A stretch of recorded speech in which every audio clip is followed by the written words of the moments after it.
এই বলছি ওয়াইফাই এর পাসওয়ার্ডটা তুমি পাল্টে দিয়েছো? হ্যাঁ জানি, যে একটা পাসওয়ার্ড দিয়েছিলে পাশের বাড়ির লোক চুরি করে নিচ্ছিল, তাই পাল্টে ও দিয়েছি। তাহলে এখন কি দিয়েছো? 500 টাকা দাও। হ্যাঁ হ্যাঁ 500 টাকা দাও। পাসওয়ার্ডের জন্য 500 টাকা? ঠিক আছে না।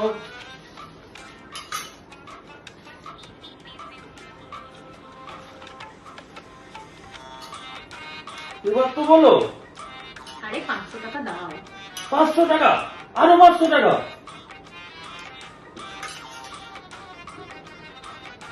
ঠিক আছে না, আর কি করবো। এবার বলো পাসওয়ার্ডটা বলো। 500 টাকা দাও। আর আমার কাছে কোনো টাকা ভাগা নেই। আরে পাসওয়ার্ডটাই 500 টাকা দাও।